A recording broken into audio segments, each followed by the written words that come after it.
The shir is L'Refuat Shlema of Yoav ben Sarah, and also an individual who, the Hebrew name is Gershon ben Yaakov and Miriam.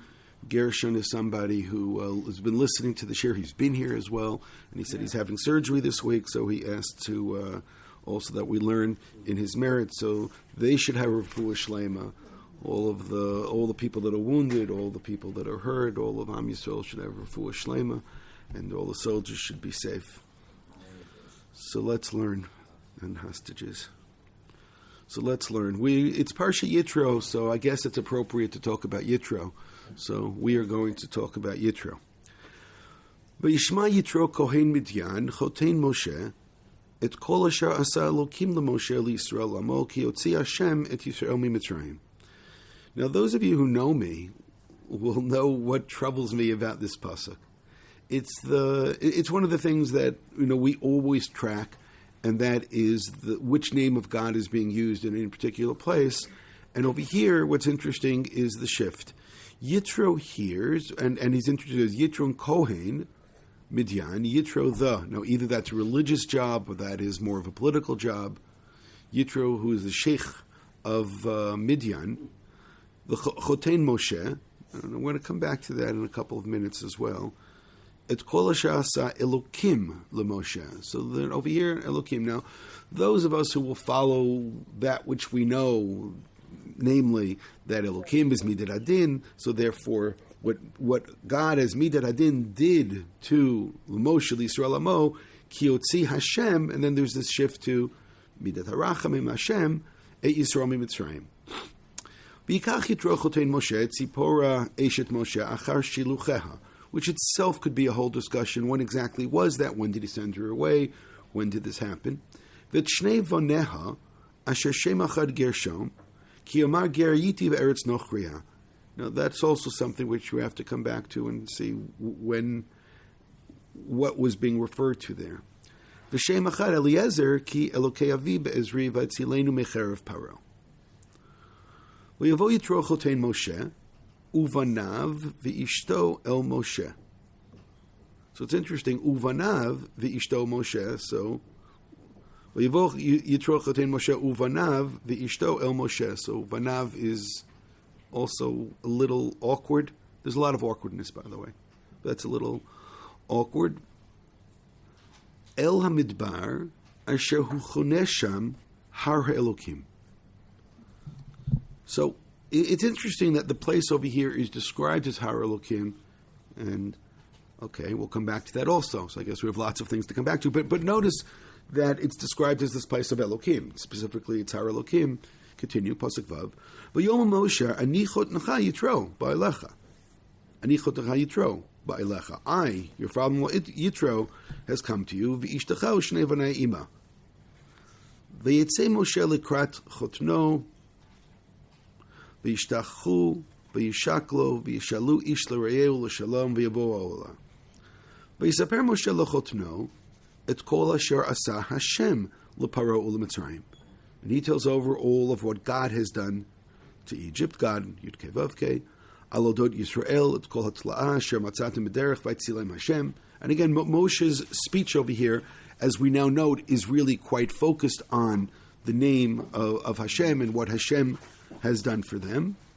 V'yichad Yitro al kol ha'tava asher asa Hashem l'Yisrael. So that really should have been a predictable response, although it's not just that an appreciation. There is this happiness, which means there's joy, and the joy, of course, is a response to what Moshe has told him for everything that Hashem had done for Israel. Asher hitzilu mi'ad Mitzrayim, that had saved them from the hands of Egypt.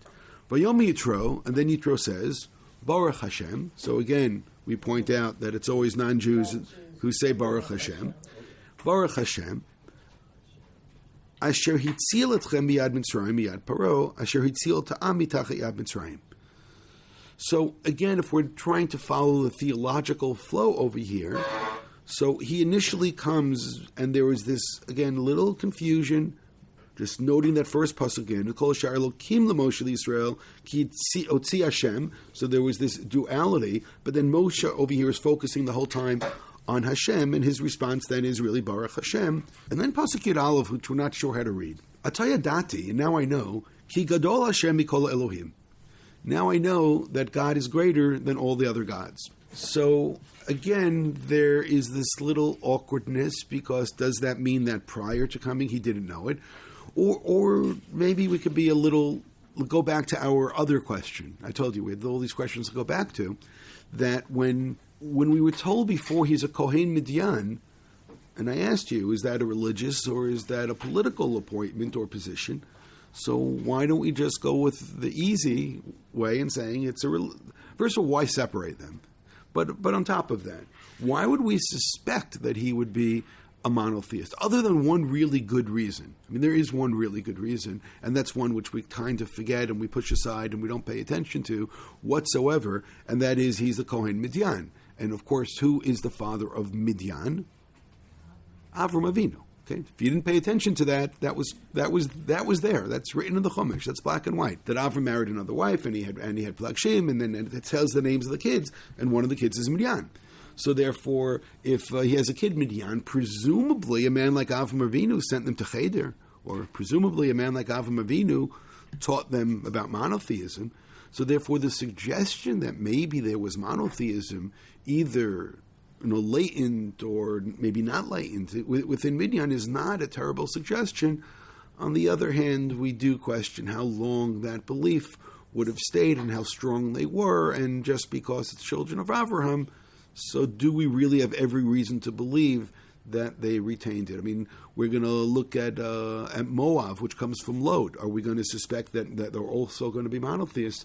I'm just putting it out there as this thing that we need to keep in mind, because there's actually going to be a bigger problem that we're going to come up in a moment. Or he was involved in conversations and people and so on. But again, I tend to agree with you that he makes this statement, and you notice I deliberately translated it the way that I did. Atah yadati, which seems to imply that he didn't know beforehand. Atah yadati ki gadol Hashem mikol Elohim. That's not Elohim there. That God is greater than all of the other gods. Ki b'davar shazadu aleihim v'yikach Yitro chotein Moshe ola uzvachim leilo. I would say Elokim at this point, as opposed to the pasuk before. He goes and he brings offerings. Vayavo Aaron v'chol ziknei Yisrael lechol lechem im chotein Moshe lefnei ha'Elokim. So what we have over here is a section which, again, you noted what I noted. And what I noted over here is trying to follow the theological flow. And there is actually a huge problem at the end. Did any of you note the problem or understand what it is? When it says that V'yikach Yitro chotein Moshe ola zvachim lelokim v'yavo Aaron v'chol ziknei Yisrael lechol lechem im chotein Moshe lefnei Elokim. So there is a problem over there. If you want, I can start with a simple problem. Which, you have the bigger problem or the simple problem? Well, it sounds like he is at this point. Or in that moment, he's rejected the other gods. Okay, but there is still a larger problem over here. And your point is absolutely fair. And there's actually one word in this pasuk which we'll see is translated different ways because of the problem. Because of what you just now raised. There's a lack of agreement regarding a translation of a certain word here. Is there a much larger problem? Come on, go ahead. Break my heart. None of you know this? We've done this so many times, so therefore... What's the question? The question is, what's the problem in that pasuk? That's the question. In the last pasuk. What's the problem? It's okay. If you don't know, then I'll try to make you feel better. Why should I? Yeah. Why is multi-gods? No, that's not necessarily... Yeah, no, I said that previously. Okay, let me try to focus you again. Okay, everybody... Who I've lost along the way and succeeded in making you feel inadequate. Elohim refers to din. Yeah, and korbanot are only brought to Yud Ke Vav Ke. We'll see the Gemara telling us that in a moment. And over here, Yitro seems to be breaking the rule because korbanot are not focused to Elokim, rather, meaning it's not that we're bribing the Midat Hadin. We're not bribing God as a judge. We're close, korban. We're close to God who is full of rachamim. So let's now try to back up a second. We don't we don't know. All that we know right now is what it says. So let's go back, and I want to make a little bit of order because of what could have been confusing. One is in Pasuk Yud Aleph. That's where I translated Elohim as gods, because he said, Atayadati k'gadol Hashem mikol Elohim, that God is greater than all the other gods. Now, the word Elohim is not necessarily one which implies other gods. Elohim would mean the Almighty, God who possesses all power. So, in the next pasuk, Vayikach Yitro choten Moshe olah zvachim la'Elohim, then I pronounce it as Elohim, because this would sound like God.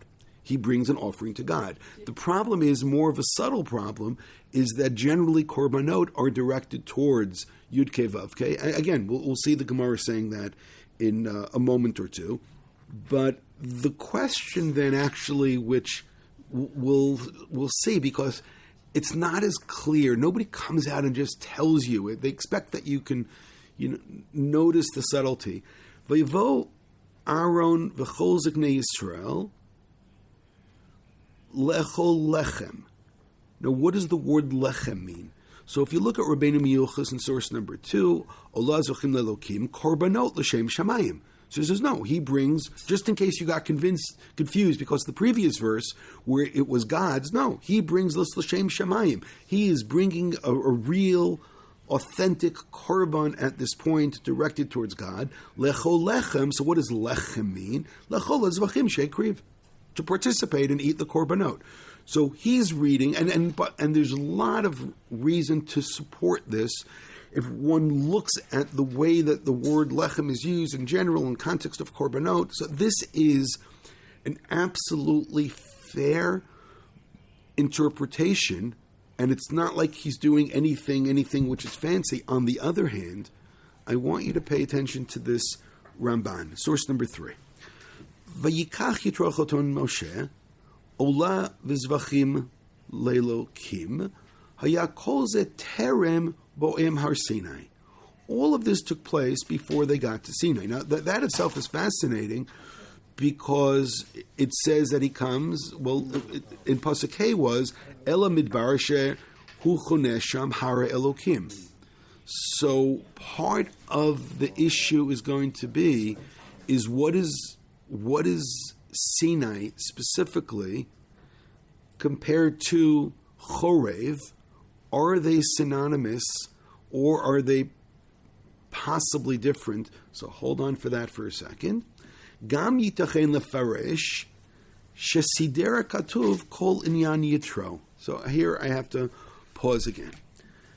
So you know that the fallback position on almost any parsha and shmot, when you get stuck, you have nothing to talk about, is then you go on to Ein Mukdam U'Muchar LaTorah, are things following their proper sequence or not?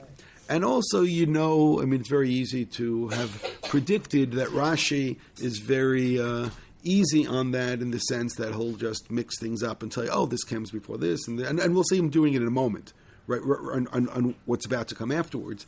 And the one who pushes back on this is going to be the Ramban, and the Ramban is always going to insist that things are in their proper sequence. Now, whenever somebody wants to really understand the Ramban, they have to read what we just now read. Because it's the Ramban, absolutely, 100%. I'm not even saying there was any kind of hesitation. 100% does not claim that everything in the Torah is written in the proper sequence. He doesn't say that. He says things are in the proper sequence unless we have a reason to know that it's not in their proper sequence. Which means the best examples for this are the beginning of Bamidbar, when the psukim are not in the right order because it gives us the dates. It says year 2, month number 2, and then it goes back and says year 2, month number 1. So you have no choice but to say this was not written in the proper sequence. And the Ramban, of course, is going to agree because it's black and white in the words. He rather will say you can't say it unless there's a reason to say it. But the Ramban just now gave us a reason to say it, and I know that we may have missed that. So let's read those words in the Ramban again. So, first of all, he says, when does this take place? This takes place before they get to Har Sinai. Now, part of the reason to say that is because it only says they get to Har Sinai in chapter 19, in the next chapter, or in chapter 18. On the other hand, what does it say? Where does it say that they've arrived at? Is that they're in the Midbar by Har Elokim. And what's Har Elokim? So again, we may have lost some focus on where this place is, and I'll read to you from Perek Gimel in Shemot. Umoshe haya ro'eh et son Yitro chotno kohen Midyan. Notice, Yitro chotno kohen Midyan, v'yinaheg et tatzon achar hamidbar v'yavo har Elokim choreva. So where does Moshe have this epiphany, the burning bush? It takes place by the Midbar, by a place called Har Elokim, by a place called Chorev. So where did this scene now takes place? It takes place, it sounds like exactly the same place. In the Midbar by Har Elokim. Now the word Chorev is missing, but it's Har Elokim, so it sounds like it's the exact same place. Now, did Moshe come back? Now this is already going to be a bit more interesting, because I told you that he could be a little bit elusive. I'm going to read to you some things that you don't have here in front of you. When Moshe first meets his father-in-law, so whatever took place in front of. Let's start like this. Moshe meets the daughters of Yitro by the well. Well, the Kohen Midyan, so he's introduced without even saying his name. This is in Perek Bet, Posuk Tetzayin. Ula Kohen Midyan Sheva Banot. We don't know a name, just the job, and we don't know exactly what that job means. And it goes, they go out to take care of the flock and get water, and they come back. Moshe then had saved them. V'tavona el Reuel avihim. Now there's going to be some debate there. Is Reuel their father, or is Reuel their grandfather? They come back to Reuel, and he says, "Why are you back so quickly?" And they say, "Ish Mitzri." Right? No word about Moshe. No word about Elokim. No word about Hashem. No word about anything theological. A guy saved us. And as I've said many times, a man with 7 daughters says, "A guy saved you? Where is he? Like what were you thinking at the time?" So they go and they get him, and they bring him. And by the way, interesting. Right, lamazavtim et ish karin lo, call him over, v'yochal lechem, and let us eat bread. Let us break bread. Which again, we had no reason to believe at that point any korban was involved. Let us break bread. V'yoel Moshe lashevet et ish. Now that also could be really debated what it means. Moshe gets very comfortable to settle down with this family, with this man. V'yitein et tzipor bitol leMoshe. Batelid ben ve'krad shmo Gershom ki amar ger hayiti be'eretz nochriya. I was a stranger in a strange land. So which land is that? Is he talking about Midian, or is he talking about Egypt? Which means, what's the land? Is this really a Zionist statement? I'm supposed to be in Israel. I'm supposed to be in Egypt. I'm supposed to be in Midian. And as I said, that this lack of clarity right here is really interesting. But over here, all that we're told is that Kohen Midian and Reuel. Perek Gimel is when Moshe comes to, as we said, he comes with the flock, and there it's called Yitro Chotein Midyan. In the beginning, it was Kohen Midyan. And then, if that's not good enough for you, in Perek Dalid, when Moshe comes back after having the experience by the burning bush, and God speaks to him and tells him it's time to go back. Vayelech Moshe vayashav el Yeter Chotno. Here he's called Yeter. I'm sure I've quoted this before. The Medrash says that he had 7 names. So my father said that he had 7 names because he had 7 daughters who went bankrupt after each wedding, so he had to then change his name. Vayashav el Yeter Chotno, vayomolo alechanav ashuv el achai. I'm going to go back to my brothers. Now notice something. There's no word of God in any of these conversations. When Moshe comes, Ish Mitzri saved us. Moshe doesn't qualify. And by the way, the Midrash is very upset with him with this. When it explains later on, in the end of Dvarim, the Midrash is telling why Yosef's remains are brought back to Israel and Moshe's aren't, because Moshe was called an Ish Mitzri, and he didn't protest about this. And Yosef is called a Nar Ivri, and Yosef, identifies as an Ivri, which again is such a subtle point. Nonetheless, we don't find any theological conversations. Quite the opposite. Moshe is very comfortable living with this individual, and there are all kinds of conversations there. What is he comfortable with? Living with this Kohen? Living with this idolatrous priest? Is this, the Moshe that we know of? Is this the Moshe who's going to? So what exactly is taking place over here? Obviously, there's a lot more to say. Although I do want to point out that in Perek Daled, where I just now read that Vayelech Moshe v'shav yeter chotno v'yomel chanav ashuva el achai, which is very much an interpersonal, not between man and God, but between Moshe and his brothers. I'm going to go see my brothers, which is actually the term that was used when Moshe left the palace the first time, to go out and see how his brothers are. And by the way, his brother said, "Who are you? Who put you in charge?" And so on. And they weren't ready. And now Moshe is going to try again to look at his brothers. By the way, we never consider what Moshe may have felt between these two times. That Moshe is the anointed one. Moshe is the one who is supposed to become the savior. Moshe goes and tries to save, and they say, "Who wants you?" And Rav Soloveitchik discussed this about how Moshe felt. Okay, these people just aren't ready. Who knows when it's going to be? And now God says it's time. Now go back. Now they're ready. I'm going to see if they're still alive. I mean, by the way, imagine this.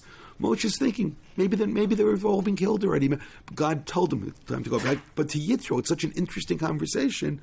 Vayomer Yitro l'Moshe lech l'shalom. So again, I'm going to know. First of all, Yitro is here in this pasuk. Yetro in the beginning of the pasuk, Yitro at the end of the pasuk. And lech l'shalom. Go in peace, but there is no theological content of any of the conversations till then. Because you know what he could have said, just a total theoretical here. He could have come back after the burning bush and say to Yitro, again, a man of religious sentiment and so on, you won't believe what just now happened to me, right? God who created heaven and earth, and he spoke to me and I had a revelation, and it could be a man interested in religion, would have at that point said, oh, now I know. Or he could have said, well, I don't know until God comes and speaks to me. But I'm saying it's interesting that conversation, I'm not saying it didn't happen. I'm just saying the Torah doesn't tell us about that. Instead of talking about the theology, it talks about the social justice. And it is also quite interesting because the Midrash puts Yitro in the palace as being one of the advisors, the Midrash, the Gemara as well, as one of the advisors for Paro, and it says that when Paro starts speaking about a final solution, he runs away. Barach. He runs away. Which is interesting because Moshe also barach, right? Moshe runs away from Paro, and Yitro runs away from Paro, which then creates this commonality between the two of them, but both of them are people involved in they're social justice warriors, which maybe we never would have noticed before, but all that may be much more important than I'm even letting on right now. But I want to go back to our problem. When we read, just one more second, just to focus exactly where we are, in source number 2, about he brings these korbanot le'elokim, and then we had our problem. Why is he bringing le'elokim? On the other hand, we heard Rabbeinu Miyucha say, no, these are korbanot l'shem shamayim, and they came to eat. They came to be part of his offerings that he brought to God. Okay, slight problem we have. The Ramban, on the other hand, because I want to just take through the Ramban, and then I'll take your question, comment, or alternative speech. Vayikach Yitro chotein Moshe olav zechim le'elokim. Ramban source 3. Hayakol zeh terem bo'ar mel Sinai. All this is before they got to Sinai. Gam yitechen lefaresh sidera katuv kol inyan Yitro. And he said, but it's also possible. No, this is the Ramban speaking, that the Torah just puts together all of the Yitro narratives together. That is a good enough reason to change the sequence. But part of the problem is going to be the second section, which comes up right afterwards. But he said, yeah, that would make sense as well, that we put the Yitro sections together. Right? Aval hayaza acho shamad imam yamim rabim.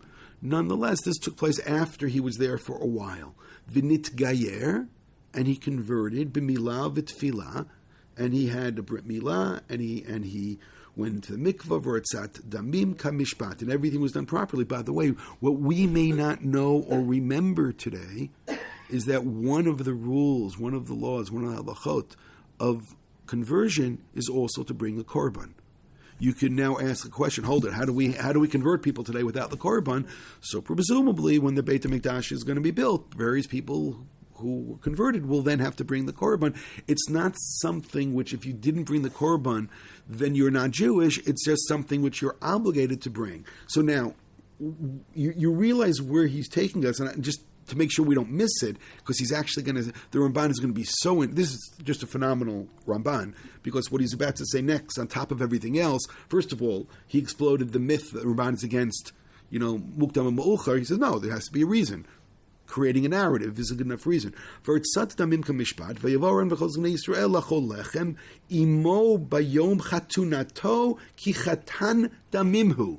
Because that was the day of his conversion, and he's a chatan damim, which is a real interesting turn of phrase. Because where did we see that before? When Moshe was on the way back, and we don't, and somebody had a brit milah that day. We don't know who it is. So what the Ramban is suggesting, without saying it, again, now some of us may want to go back and look. Did the Ramban say anything there? Is that maybe at that moment when Moshe does choose to go back to see his brothers, and again, the way we just now read it sounds very much social justice. It's my brothers and nothing to do with God, but Moshe goes back, and Moshe then goes through a conversion process. Now, why go through a conversion process? Because he's already Jewish. Did Moshe ever have a Brit Milah? So, of course, you're going to read the Midrashim say he was born with a Brit Milah and so on and so forth. Did Moshe ever have a Brit Milah? Again, with this Bat Paro and so on. So I'm not going to say anything more than that, because that whole section in the Malon is when we're not sure whose life was being threatened.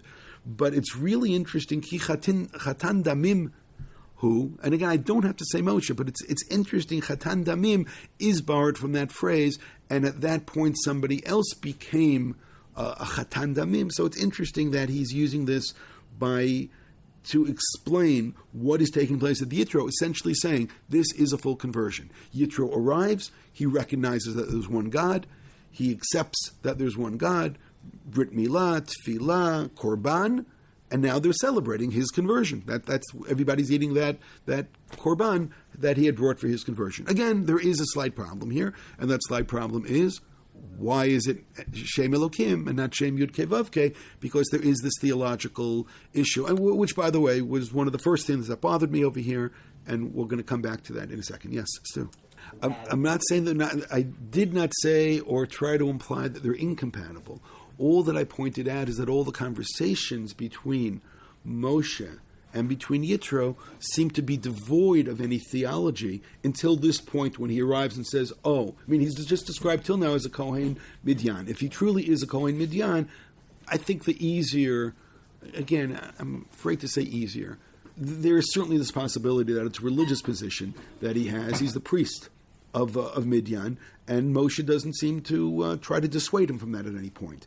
And Moshe doesn't say to him, God spoke to me and told me to go. Rather, he says, I want to see how my brothers are doing. So I noted that. I'm not saying it can't be the other way, but it's interesting. That is a good question, and whether he really left and who left and so on is a continuation of all of this, and we're not going to solve that for you today. We're accepting the Ramban said that. The Sforno Olev Zochim Lelokim La'ot Kabbalot Ol Malchuto, as an indication that he has accepted upon him God. Kinyan Ne'eman, right, and so on. Le'echol lechem imchotein Moshe, l'smoach imo al shenichnas tachat kanfei shchina. Lefnei ha-mizbeach. Now that itself is really interesting. What mizbeach is this? Asher alav hikrivu otam hazvachim im she'eto mizbeach shabana Moshe be'avdan Amalek im shahayazu latov v'lo binyano. V'ayta achilatam hazvachim lefnei ha-mizbeach kinyan alchim. So he actually suggested, what Mizbeach is this? Look at source 5. Perikid Zayin, at the end, two things happen in Perikid Zayin. One is Moshe hits the rock as instructed. Afterwards, Amalek arrives. So I'm going to go to the end and first note the Mizbeach. In Pasuk Tet Vav, source 5, Pasuk Tet Vav at the end. Vayiven Moshe Mizbeach v'yikra Shmo Hashem Nisei. Moshe builds a Mizbeach. So what the Sforno just now suggested is, what Mizbeach? Well, Moshe just built a Mizbeach. The only problem that you still have now is, but where is he? I mean, weren't we told that he's in the Bar by Har Elokim? So here's one of these things that then you're going to say, hold it. That has not always been there. Who put that there? This doesn't make sense because I've never seen that before. But now go back to the beginning, again, of source 5. And this is, the people complain, there's no water. So where does Moshe get the water from? Vayomer Shema Moshe, Avor lefnei am, v'kachetcha mizknei Yisrael, umatcha asher hikita boati or kach biyotcha v'lachta. Go take your staff. Hineni omeid lefanecha sham al hatzor B'chorev. Moshe hits there by Chorev, which now you'll understand this problem of what exactly is Chorev in relationship to Sinai. And therefore there are those who will suggest that Chorev is the general area and Sinai is one particular mountain. They're not at Sinai yet, but they're at Chorev, which means it's not that Chorev and Sinai are synonymous, but every time we hear Chorev, it means the area of Sinai. Every time we see Sinai, it means Chorev, but it doesn't mean that they're identical. As I said, some suggest now, because of this, that one is a mountain range and that the other is one particular mountain within that range of mountains. Chorev having to do with sword. But again, all this doesn't concern me because we have a slight problem here. They are already at Chorev in Perek Yud Zayin. So therefore, when he arrives, Har Elokim, which is described as Choreva, that's not a problem. And then there's and again, this foreign is saying, what Mizbeach? What do you mean, what Mizbeach? They just built it. Moshe just built a Mizbeach. So we have a Mizbeach, they're at Chorev, but they're still not at Sinai. When do they get at Sinai? Well, that's going to be in the beginning of Perek Yud Tet. We'll describe it in Sinai, even though you can say maybe Perek Yud Tet is describing something which has already taken place. But it is interesting that the war against Amalek is right after Moshe is already standing by a place called Chorev. So where does the water flow from? The water is flowing from Chorev. By the way, none of you asked me. He says, Yitro went to mikveh. What mikveh? Well, now you have flowing water over here, which may very well have been able to create some kind of mayim chayim and perhaps some kind of a pool of water over there, but there is flowing water right here. You say, in the middle of the desert, what water? Well, there's water, right? Where do you see it? We saw in the chapter before. The Ibn Ezra in source 16, V'kach olot v'zachim heim hashlamim v'tam l'lokim ki ata yachil liyot lo Hashem enechbad l'lokim, which means that this is, again, the same kind of approach. This is the beginning of this relationship with God. On the other hand, the Moshe of Zakanim, which is one of the Balei Atosfot, lechol lechem, klomar, lechem mamash. They only ate the bread, which means they only ate the bread. Now, there's a bigger problem over here, and that is what bread? So pay attention to what he does. Ki Haman lo hayared rak Yisrael, v'Yitro hayazar etzlam. Yitro didn't get to eat man because the man only fell for Israel, and he's a stranger. He just came to visit. He's somebody's father-in-law. He's not part of the camp. So the man, why do they have to eat bread with him? Because for him there's no man, which means the Jews are eating the man all the time. The Jews don't have to worry about anything else, but Yitro does not get any man. Why? Because the man factory does not produce for Yitro because he's a stranger. Now that is really interesting because he's pushing this whole thing far away from the way that we saw some of the other comment. No, what is the lechem? Lechem is the korban. He said, what are you talking about? The lechem is lechem because he can't get bread which comes from heaven. So as I said, just completely different approach. Sources, I understand, unless you say that, but he's not saying that yet. That's exactly the point. He's saying, no, he's not part of this, or certainly not yet. Source number 8 was the Gemara, which I expected you all to know. Tanya Amriv Shimon Bar Yochai, Bora E Maktiv Beparshat Korbanot, Shelo Nemar Hen Lo El V'Lo Elokim Ela Hashem Shelo Litein Pitchon Peh Lebal Din Lechlok. In order to not to allow people to become confused, Rashi writes in source 9, Lebal Din La'omer Mishiot Harbehein V'Davar Mochiach Shezeh Shmo Kach Tzivam Lakriv Lo Mincha. That you would think that different names of God or different gods commanded different korbanot. All korbanot are only in the name of Yud Kei Vav Kei, and you go through the book of Vayikra, you'll find that this is the case, and therefore this situation of Yitro doing something different is nonetheless different. Now, I would have expected right away that people should have asked this question. So I started looking, and again, I looked, so who's asking the question? So first of all, Rabbeinu B'chaye brings it up. And that itself, by the way, should be suspicious. I'll explain why in a moment. V'yikach choten Moshe olav zochim le'elokim, lo matzinu b'chol korbanot shem elokim, elo Hashem ha'miyuchad, Yud Kei Vav Kei. Avol Yitro, lo yada Hashem adayin, v'kriv le'elokim.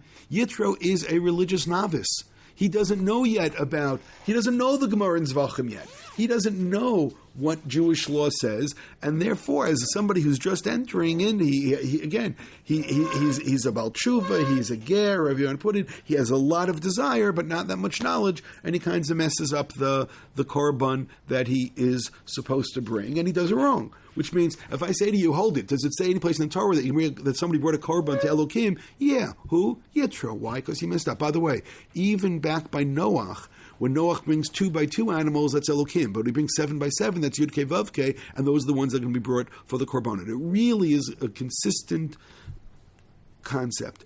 The Rabbeinu B'chai continues, B'zeh Shomam b'Moshe et kol asher asa Hashem leparo, u'v'Yitro hizkir et kol asher asa Elokim leMoshe. So he's saying is that he doesn't really get it yet. I mean, Moshe's trying. He's trying to educate him, and Yitro's not quite there. Now, by the time I got to the Kli Yakar, again, I'm just looking at the commentaries, and I made a mistake. And once I saw Rabbeinu B'chai, then I should have. Then I knew that there's something else going on, and I had to start looking for it. Okay, so let me go back before I read the Kli Yakar. Oh, I'll read the Kli Yakar first. V'yikach chotein Moshe olav zachim lakim tamhu kol hamefarshim. All of the mefarshim are troubled. Now, I can assure you, it's not all the mefarshim. So what got him to say this? Because there is at least a couple of mefarshim. Now, let me go back to Rabbeinu B'chai. Rabbeinu B'chai, I can't put a number, 80, 90% of the time, what he's saying is based on the Ramban, which means quite the opposite. If you read a Ramban and you're not sure what the Ramban means, then go to the Rabbeinu B'chai and read the Rabbeinu B'chai, then you'll realize, what he's doing is he's explaining the Ramban. He brings sources to the Ramban. He tells you how to understand. He sometimes quotes by name, sometimes doesn't, but that's what the Rabbeinu B'chai does. So if you, so once the Rabbeinu B'chai said this, so of course you know what the next thing I'm going to do is I'm going to go look in the Ramban. I'll go look in the Ramban. It's not there. So that itself, to me, was somewhat strange. But of course, it is in the Ramban. But look at source 12. It's in the Ramban on the next pasuk, which is itself part of the larger problem when you had to look for things, that when you're looking at the comment on that pasuk, so it should be in that pasuk. And why the Ramban brought in the next pasuk? No, what can I tell you? V'yihi mimacharat, hayom shasuze shenizkar yeshav Moshe l'shpot ta'am. Now, I'm just getting a little ahead of myself because it's macharat. We'll read that in a second in source 13. But if you go towards the bottom over here, where it's bolded, v'yomer olav zachim lelokim, b'vor sheyitro adayin lo yada Hashem, which is exactly word for word what we just now saw in the Rabbeinu B'chai. Ki Moshe amar asher asa Hashem leparo leMitzrayim v'yitzilam Hashem aval Yitro hikriv lelokim v'kach lo yimtzeh b'kol hakorbanot shebetorah kohanim kasher fareish b'ezrat Hashem. And you're not going to find this in all of Vayikra, in all of the laws in terms of Kohen, that a korban is brought lelokim. It's always to Hashem. V'chein ki yavo elai ha'am ledrosh elokim v'odati et chukei elokim divrei Moshe lechama v'yitachen shamar elokim ba'avur ki ha'mishpat lelokim hu. Now, the Ramban just did something which was really interesting, and I suspect we all did not necessarily understand it yet. So now give me a couple of seconds, and now we're going to move on. But again, this Ramban is really where that Rabbeinu B'chai was getting it from, although it's interesting what the Ramban did. So let's look at source 13 first. 13 is the continuation of where we started. Yitro arrives, we have the discussion, we have our Baruch Hashem, we have his happiness, we have the Korban or Korbanot, and then Pasuk Yud Gimel. Vayihimi Macharat, literally Macharat means the next day. The question is, does it always mean the next day or does it mean sometime in the future? Because it could be also at sometime in the future. Vayihimi Macharat, Vayeshev Moshe Lishpot Ta'am. Moshe is sitting to judge the people. Now, part of the Ramban was alerting us to, and I'm just going to point out, that all the bolds over here that I have in this were before I saw the Ramban, which means this is what I was looking for as well, because I told you from the beginning, what was I looking for? I was looking how the name of God was being used in this entire section. I'll tell you another thing. Initially, when I put my sources together, source 13 and source 1 were together. And then I decided to break them up in order to make it a little bit more understandable to see the separation over here between the two sources. But you could just as easily argue that they're one organic whole, or as the Ramban already told us, this is the Yitro section. So the Yitro section is all put together. So over here it continues to tell us a Yitro story, and Yitro and Moshe is sitting lishpot. What is lishpot? That's midat hadin. Oh, but it's not midat hadin in terms of God. It is Moshe acting as a judge. And they're around all day.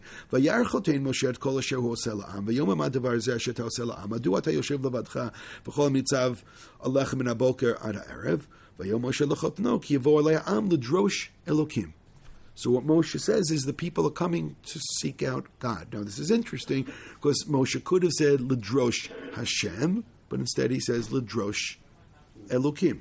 Okay, as I said, we know that. Ki yelem davar ba'ilai v'shafati ben ishu v'einurehu.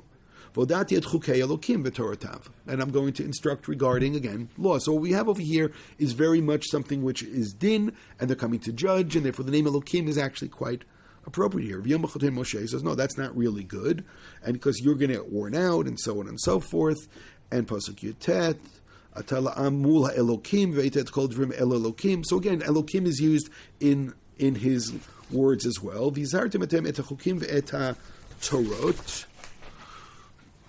v'hodaret lehem et haderech, and so on. And you should find other judges. Yirei Elokim v'shaftu et ha'am. Pasuk Chav Gimel et haDorah asher tasu v'tzivcha Elokim v'shaftu yishpetuhem. So all of this is a section of judgment. Now, we nonetheless have a little bit of we'll call this intrigue, and that is, when does all this take place? Rashi says, "Vayimi macharat motza yom kippurim haya." So those of you looking for your mukdam umuchar, after Yom Kippur, so they are just now arrived at Sinai. They arrive at Sinai, Rosh Chodesh Sivan, yes? And then Moshe goes up and gets the Torah, and Moshe goes up for 40 days and comes down, and they're making the Egel, and Moshe goes up another 40 days, and Moshe's up again, and he goes up Rosh Chodesh Elul, and he comes down in Yom Kippur, and he brings the second Luchot, and that is first reported, Moshe coming down again is first reported when? In Perek Lamed Daled or so, which means that according to what Rashi is telling us over here, right, this is pretty much end of Lamed Daled, the beginning of Lamed Hey, and it's written over here in Perek Yud Chet. So therefore, if this is after Yom Kippurim, we just now skipped the vast majority of the book of Shemot, and we're talking about an event which is going to take place far in the future. And Rashi's going to try to convince us of this. But first of all, he tells us, Ken Sheninu b'Sifri. What motivates Rashi to say this? Because he has a chazal that says this. Umami machrat, l'machrat ridato minahar. What does it mean the next day? It doesn't mean the next day after this event of Yitro arriving. It means the next day after Matan Torah. And nonetheless, Rashi now is doubling down, and you have to say, it's impossible to say it was prior to this. Why? Because if Moshe is judging the people, based on what content is he judging the people? It has to be based upon the content that Moshe learns from God. So the content that Moshe learns from God, when did Moshe have a chance to teach them? He doesn't have a chance to teach them until he comes down from the mountain. Well, the first time he's trying to save their lives, and it's not until he comes down after Yom Kippur. So therefore, that again took us to Perek Lamed Hey. You can't say it's before Matan Torah. Not Torah. Moshe had no opportunity to sit and judge. And then he does the whole math for you.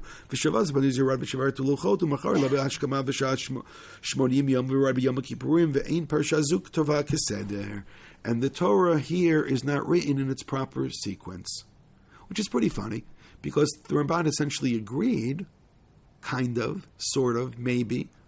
Give me a couple seconds. And that's already the second year. But according to the approach that Yitro is before the Torah is given, he arrived. By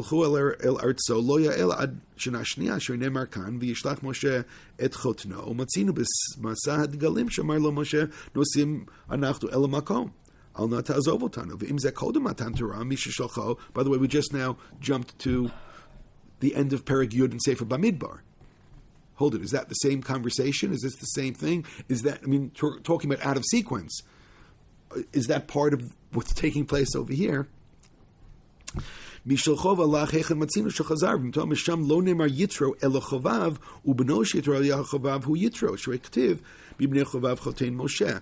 that's another name for him. So I hope that now you're sufficiently, not necessarily confused. Rashi just now gave you a really cogent argument as to why Mimachrat, this continuation is much later. The only question was how much later this is. It couldn't have been before Moshe comes down from Har Sinai. Now, how much time do we have? We have a couple of minutes. And even though Rashi was really forceful that it couldn't have been before, I'm not completely convinced, and I want to point out something else. Rashi just took us to Yom Kippur.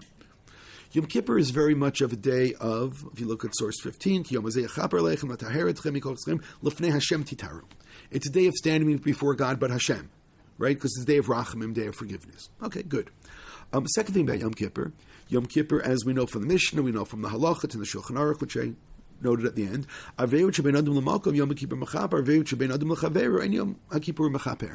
this is why we go around before Yom Kippur and we ask people for Mechila. Why? Because Yom Kippur doesn't forgive us for sins between people.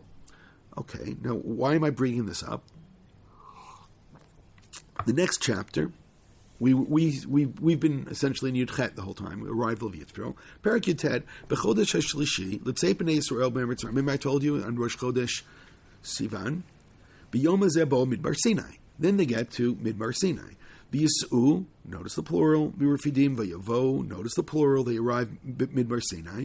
V'yichanu, notice the plural. V'yichan Shem Yizon Neged Ahar, and then notice in the singular. Right? So it's in plural, the whole thing is in the plural, and then the singular. Right? V'yis'u in plural, V'yavo in plural, V'yichanu in the plural, V'yichan in the singular. Rashi, V'yichan Shem Yisrael Ki'ish Echad B'leiv Echad. Avosha Kol Achaniyot B'Taramot U'Machloket.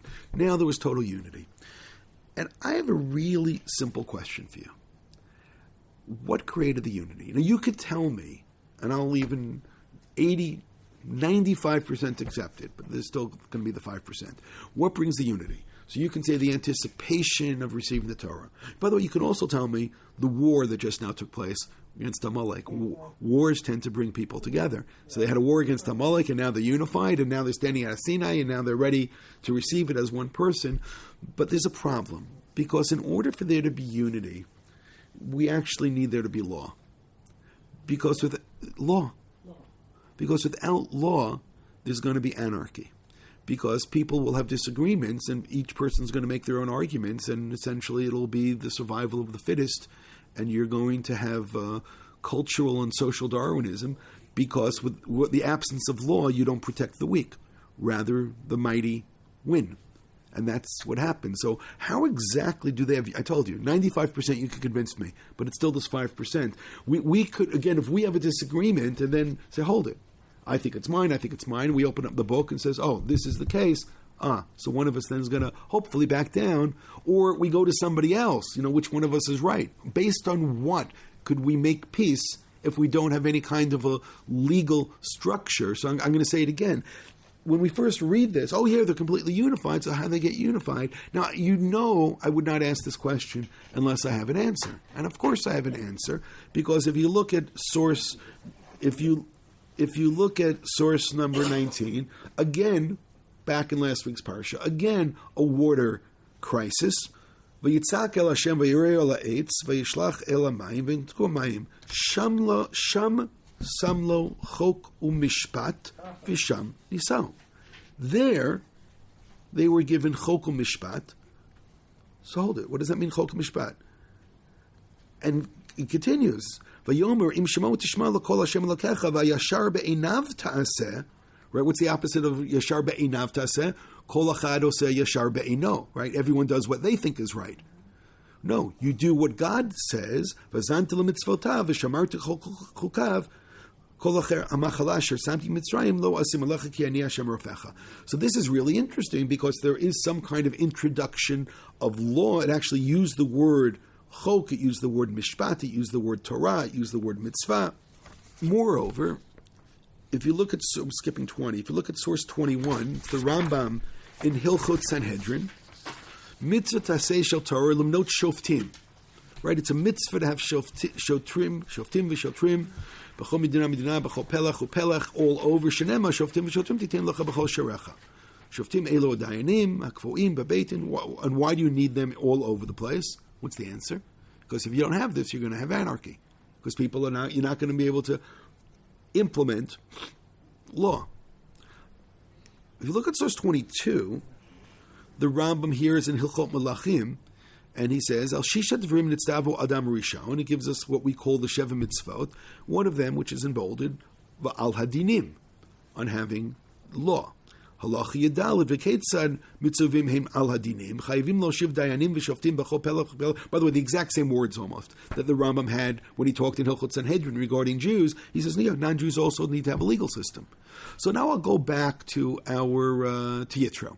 Yitro and Kohen Midyan, is he a judge or is he a religious leader? And it could be both. Is he following the Shevat Mitzvot B'nai Noach? Is he not? That becomes a much more interesting question. He has this heightened sensitivity to Elokim, maybe he is, again, as a leader, maybe he is a judge. What laws is he implementing? I'd love to believe it's the Shevat Mitzvot, but as a judge, he then turns to Moshe, essentially as one professional to the other, and says, well, this is neat to do it. And the fact that he brought that korban to Elokim could be that is the aspect that he is relating to the most. Now, Rashi, or should I say, even Rashi, in source 24, Shamsam Lo Chok, Rashi 24, B'mara Natan Lehem Miktzat Parashot Shel Torah Shetasku Behem.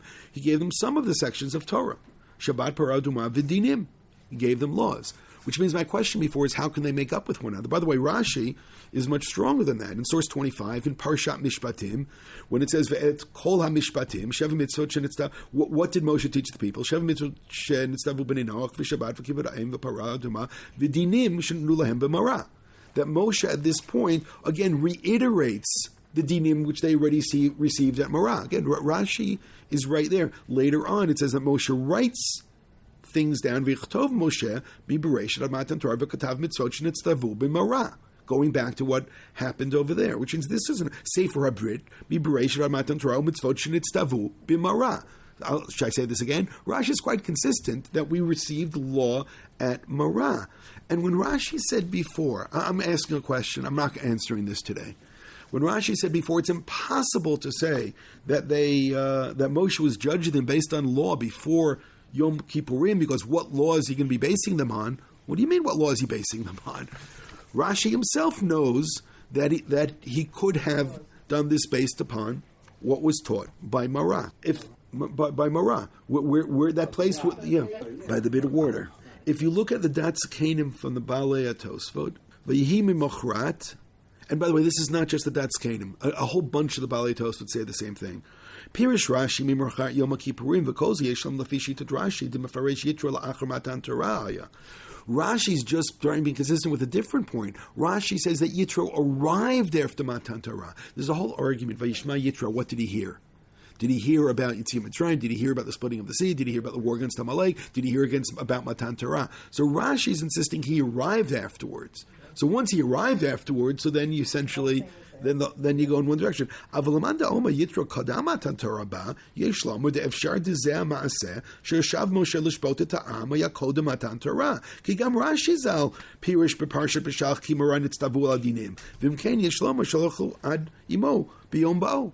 Which means, of course, all of this, which means everything flipped around. I think if you go back to their Ramban that we may not have understood before, and the Ramban was in source number 12. If we'll try it again, let's go that last third of the Ramban. Right, that part we saw. And again,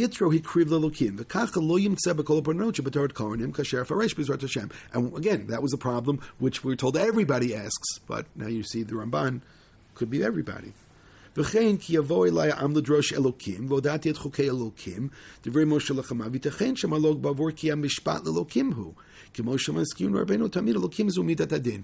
So I think we can again, the Ramban's not as clear as the Balei Tosfot, but we can tease out of this Ramban as well, that Yitro's orientation was towards judgment. And therefore, the people learned, this is part of what's interesting, the people learned these laws beforehand. I just want to put the whole thing together just to make sure everything is clear. The people learned the laws of interpersonal relationships beforehand. That's what creates the peace when they're at Har Sinai.